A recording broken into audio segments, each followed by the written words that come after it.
भारत, जय मंडल, जय जोहार, जय संविधान।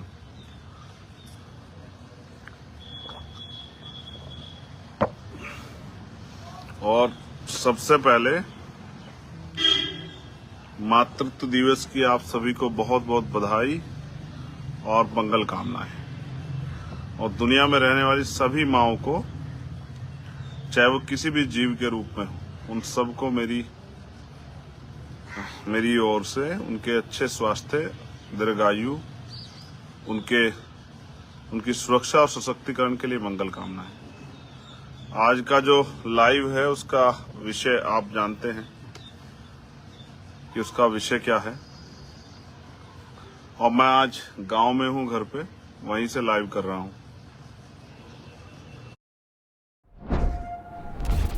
आपसे बात करने का मौका मिल रहा है मुझे। बस सबसे पहले मैं जो समय समय पे संत गुरु महापुरुष जन्मे हैं, वो रहबर जन्मे, जिन्होंने बहुजन समाज के लोगों को, व्यवस्था के आधार पर जो गिराए गए लोग हैं, उनको अपने पैरों पे खड़ा कराने का प्रयास किया। उन सभी महापुरुषों को नमन करता हूं और मैं धन्यवाद देना चाहता हूं भीम आर्मी और आजाद समाज पार्टी के उन समर्पित कार्यकर्ताओं को, नेताओं को, जिन्होंने बहुत मेहनत की, बहुत संघर्ष किया, बड़े ईमानदार से लड़ाई लड़ी और तमाम तरह की मुसीबतों का सामना करते अपनी पार्टी के सम्मान की, अपने संघर्ष की, रक्षा सुरक्षा की और रिजल्ट देके हमें इस लड़ाई को और मजबूत करने की ताकत दी। उन सभी एक एक साथी का मैं किसी को बांट नहीं रहा हूं, बस इसलिए किसी का नाम ना लेते, सभी साथियों का जहां जहां भी रिजल्ट आया और जहां नहीं भी आया, उन सब का बहुत बहुत धन्यवाद करता हूं। आपने बहुत मेहनत की, आपकी मेहनत का असर है। ये लोकतंत्र की, भारतीय संविधान की शक्ति है कि हम जिस लड़ाई को लड़ने का काम कर रहे हैं उसमें कामयाबी के रास्ते पे जा रहे हैं। नगर निकाय का चुनाव हुआ है। मैं कुछ जिलों में जहां जहां हमारे प्रत्याशी जीते हैं उनकी जानकारी के तौर पे भी आपको दे देता हूं।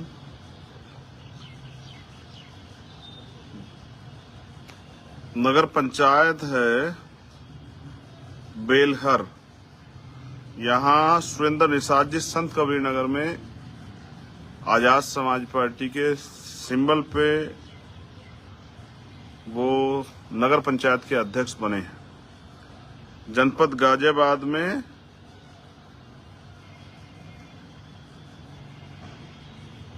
फरीदनगर नगर पंचायत में रेशमा इस्लाम जो हैं, वहां हमारी बहन जो है वो आजाद समाज पार्टी से अध्यक्ष बनी है। और जनपद बदायूं नगर पंचायत आलापुर में हुमा बी, ये बहन हमारी जो है वो अध्यक्ष बनी है। कुछ जगह पे हम अध्यक्ष जो हैं वो बहुत मिनिमम वोटों से हार गए हैं। बुलंदशहर के आसपास कई ऐसे जिले हैं जहां पर हम बहुत करीब से हारे हैं। और जो हमारे समर्थित प्रत्याशी हैं वो तो बड़े पैमाने पे, चाहे वो बागपत में हो, गाजियाबाद में हो, मुजफ्फरनगर में हो, वो बिजनौर में हो, वैसे तो बहुत सारे साथी हमारे सहयोग से जीते जो समर्थित हैं या हमारे गठबंधन के साथी थे राष्ट्रीय लोकदल के। और ये इंडिविजुअल हमारे लोग हैं जो मैं बधाई देना चाहता हूं पूरे उत्तर प्रदेश की टीम को, वहां के प्रदेश अध्यक्ष को, प्रदेश कमेटी को। जनपद बुलंदशहर से जो हमारे पार्षद जीते हैं, खानपुर जो नगर पंचायत है उसमें, जनपद मेरठ में जहां हमारे पार्षद जीते हैं, उसके बाद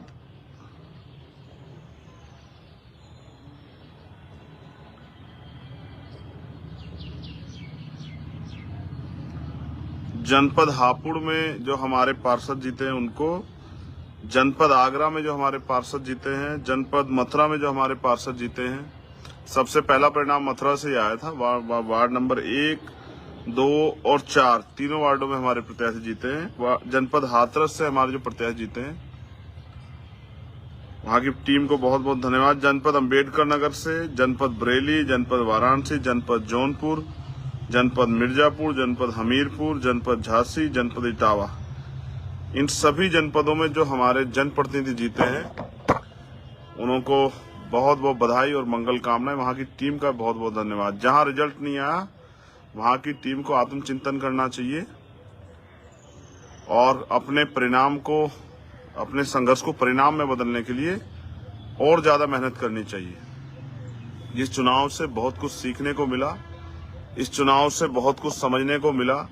जो आज के हालात है उन हालातों को ध्यान में रखते हुए बहुत सारी नई जो जानने का मौका मिला कि जिस तरह से धन बल का प्रयोग करके लोग चुनाव लड़ रहे थे, वहीं आजाद बहुसंख्यक रूप से मैं गरीब अपने कार्यकर्ताओं को लड़ाने का काम किया और जनता ने उनके पक्ष में समर्थन दिया। मैं इसलिए उनका धन्यवाद करता हूं उत्तर प्रदेश की जनता का।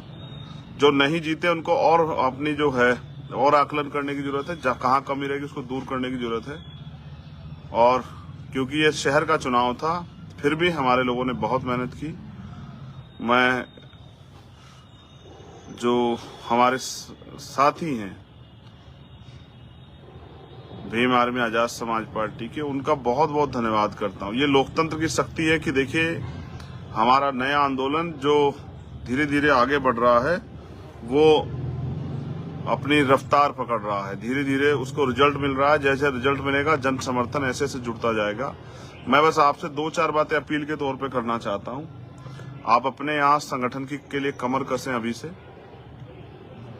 क्योंकि अब संगठन में कुछ बड़े बदलाव करने पड़ेंगे। कई जगह पे बड़ी निराशा जो है वो लगी किन्हीं कारणों से। तो जो काम करने वाले लोग हैं, अब समीक्षा का समय आ गया है। काम करने वाले जो लोग हैं उनको जिम्मेदारी दी जाएगी। जो अपने पद पे बैठ के काम नहीं कर पा रहे हैं, जो पद के सम्मान को सुरक्षित नहीं रख पा रहे हैं, ऐसे साथियों को अब उनका काम का जो भार है वो कम किया जाएगा। जो नौजवान काम करना चाहते हैं, जो मेहनत करना चाहते हैं, उनको अवसर दिया जाएगा। तो अब बहुत जल्द मैं लखनऊ पहुंचूंगा और लखनऊ में सभी जिलाध्यक्ष को बुला के, प्रदेश की कमेटी को बुला के जल्द ही जो है बहुत सारे बड़ी परिवर्तन उत्तर प्रदेश के संगठन में आपको देखने को मिलेंगे। और जो लोग अच्छा काम कर रहे हैं उनसे मैं कहूंगा कि वो जो मेंबरशिप ड्राइव है उसको चला के रखें, अपने मेंबर्स बनाए ज्यादा। हमें अपने मिनिमम गोल को इस बार अचीव करना है। लोकसभा का चुनाव सर पे है, उसके बाद जिला पंचायत का चुनाव बिल्कुल तैयार है 1 साल बाद। उसकी भी तैयारी में अभी से आप जुट जाएं। हमें मेहनत करके जन समर्थन हासिल करना, जनता के जन समर्थन से ताकत बना के जनता के हितों के लिए काम करना है। मेरे पीछे एक स्लोगन लिखा हुआ है। मेरा यहाँ बैठने का एक विशेष कारण था। हिलोगे नहीं तो जीतोगे कैसे की एक कोट है। बाबा साहब अम्बेडकर ने कहा, राजनीति में हिस्सा न लेने का सबसे बड़ा दंड ये है। राजनीति में हिस्सा लेने का सबसे बड़ा दंड ये होगा कि अयोग्य लोग आपके ऊपर शासन करने लगेंगे। ये डॉक्टर बाबा साहब अम्बेडकर कह रहे हैं, राजनीति में हिस्सा न लेने का सबसे बड़ा दंड ये होगा कि अयोग्य लोग आपके ऊपर शासन करने लगेंगे। अगर आपको ये जो डेमोक्रेसी, लोकतंत्र जो भारत का है, इसमें अपने अधिकारों की रक्षा करनी है, अपनी सुरक्षा करनी है, अपने लिए नए अवसर प्राप्त करने हैं, तो राजनीतिक शक्ति आपको अपने हाथ में लेनी पड़ेगी। क्योंकि अगर दूसरे विचारधारा के लोगों की शासन सत्ता होगी